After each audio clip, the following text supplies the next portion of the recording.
नमस्कार, मैं हूं रणजीत और आप देख रहे हैं, सुन रहे हैं स्टोरी विथ रणजीत। आज मैं आपके लिए लेकर आया हूं महान साहित्यकार मुंशी प्रेमचंद की लिखित एक छोटी सी कहानी, गुरु मंत्र।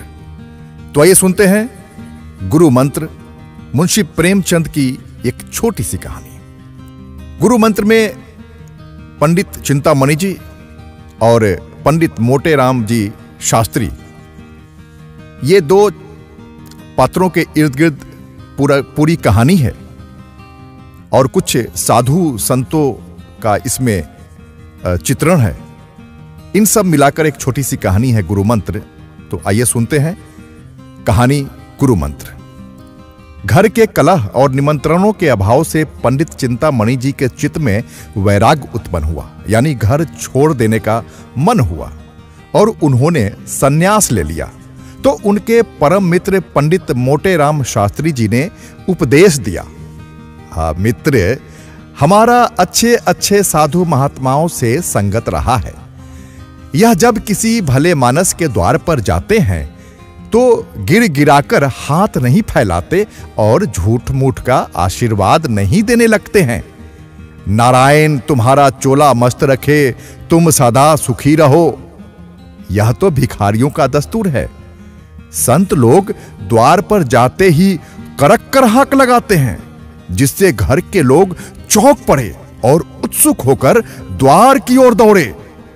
मुझे दो चार वाणियां मालूम है, जो चाहे ग्रहण कर लो। अब गुदरी बाबा कहा करते थे, मरे तो पांचों मरे। यह ललकार सुनते ही लोग उनके पैरों पर गिर पड़ते थे। सिद्ध बाबा की हाक बहुत उत्तम थी, खाओ पियो चैन करो, पहनो गहना, पर बाबा जी के सोटे से डरते रहना। नंगा बाबा कहा करते थे, दे तो दे, नहीं दिला दे, खिला दे, पिला दे, सुला दे। यह समझ लो कि तुम्हारा आदर सत्कार बहुत कुछ तुम्हारी हाक के ऊपर है। और क्या कहूं, भूलना मत, हम और तुम बहुत दिनों तक साथ रहें, सैकड़ों भोज साथ खाए। जिस नेवते में हम और तुम दोनों पहुंचते थे तो लोग लाग डांट से एक दो पत्तल और उड़ा ले जाते थे। तुम्हारे बिना मेरा रंग न जमेगा, इस सुगंधित वस्तु दिखाए। चिंतामणि को इन वाणियों में से कोई भी पसंद न आई। बोले, मेरे लिए कोई वाणी सोचो। मोटेराम ने कहा, अच्छा यह वाणी कैसी रहेगी? ना दोगे तो हम चढ़ बैठेंगे। चिंतामणि ने कहा, हां यह मुझे पसंद है, तुम्हारी आज्ञा हो तो इसमें काट छांट करूं। मोटेराम ने कहा, हां हां करो। चिंतामणि ने कहा, अच्छा तो इसे इस भांति रखो, ना देगा तो हम चढ़ बैठेंगे। मोटेराम उछल गया और कहा, नारायण जानता है, यह वाणी अपने रंग में निराली है। भक्ति ने तुम्हारी बुद्धि को चमका दिया है। भला एक बार ललकार कर कहो तो देखें कैसे कहते हो। चिंतामणि ने दोनों कान उंगलियों से बंद कर लिए और अपनी पूरी शक्ति से चिल्लाकर बोले, ना देगा तो चढ़ बैठूंगा। यह नाद ऐसा आकाश भेदी था कि मोटेराम भी सहसा चौंक पड़े। चमगादड़ घबराकर वृक्षों से उड़ गए, कुत्ते भूंकने लगे। मोटेराम ने कहा, मित्र, तुम्हारी वाणी सुनकर मेरा तो कलेजा कांप उठा। ऐसी ललकार कहीं सुनने में ना आई। तुम सिंह की भांति गरजते हो। वाणी तो निश्चित हो गई, अब कुछ दूसरी बातें बताता हूं, कान देकर सुनो। साधु की भाषा हमारी बोलचाल से अलग होती है। हम किसी को आप कहते हैं, किसी को तुम। साधु लोग छोटे बड़े, अमीर गरीब, बूढ़े जवान सबको तू कहकर पुकारते हैं। माई और बाबा का सदैव उचित व्यवहार करते रहना। यह भी याद रखो कि सादी हिंदी कभी मत बोलना, नहीं तो मरम खुल जाएगा। टेढ़ी हिंदी बोलना, यह कहना कि माई मुझको कुछ खिला दे, साधु जन की भाषा में ठीक नहीं है। पक्का साधु इसी बात को यूं कहेगा, माई मेरे को भोजन करा दे, तेरे को बड़ा धर्म होगा। चिंतामणि ने कहा, मित्र, हम तेरे को कहां तक जस गावें, तेरे ने मेरे साथ बहुत उपकार किया है। यूं उपदेश देकर मोटे राम विदा हुए।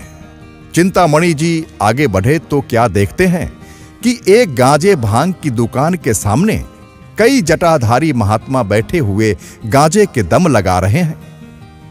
चिंतामणि को देखकर एक महात्मा ने अपनी जयकार सुनाई, चल चल जल्दी लेके चल, नहीं तो अभी करता हूं बेकल। एक दूसरे साधु ने कड़क कर कहा, अरा रा रा रा रा रा धम, आए पहुंचे हम, अब क्या है गम। अभी यह कराका आकाश में गूंज ही रहा था कि तीसरे महात्मा ने गरजकर अपनी वाणी सुनाई, देश बंगाला जिसको देखा ना भाला, चटपट भर दे प्याला। चिंतामणि से अब रहा नहीं गया। उन्होंने भी कड़क कर कहा, ना देगा तो चढ़ बैठूंगा। यह सुनते ही साधु जन ने चिंतामणि का सादर अभिवादन किया। तत्क्षण गांजे की चिलम भरी गई और उसे सुलगाने का भार पंडित जी पर पड़ा। बेचारे बड़े असमंजस में पड़े। सोचा अगर चिलम नहीं लेता तो अभी सारी कलई खुल जाएगी। विवश होकर चिलम ले ली, किंतु जिसने कभी गांजा न पिया हो वह बहुत चेष्टा करने पर भी दम नहीं लगा सकता। उन्होंने आंखें बंद करके अपनी समझ से तो बड़े जोरों से दम लगाया। चिलम हाथ से छूटकर गिर पड़ी, आंखें निकल आई, मुंह से फिचकूर निकल आया, मगर न तो मुंह से धुएं के बादल निकले न चिलम ही सुलगी। उनका यह कच्चापन उन्हें साधु समाज से अलग करने के लिए काफी था। 2-3 साधु झल्लाकर आगे बढ़े और बड़ी निर्दयता से उनका हाथ पकड़कर उठा दिया। एक महात्मा बोले, तेरे को धिक्कार है। दूसरे महात्मा ने कहा, तेरे को लाज नहीं आती, साधु बना है मूर्ख। पंडित जी लज्जित होकर समीप के एक हलवाई के दुकान के सामने जाकर बैठे और साधु समाज ने खंजरी बजा बजाकर यह भजन गाना शुरू किया, माया है संसार सवलिया, माया है संसार, धर्मा धर्म सभी कुछ मिथ्या, यही ज्ञान व्यवहार सवलिया, माया है संसार। गांजे भंग को विरजित करते है उन पर धिक्कार, सवलिया माया है संसार, माया है संसार सवलिया, माया है संसार।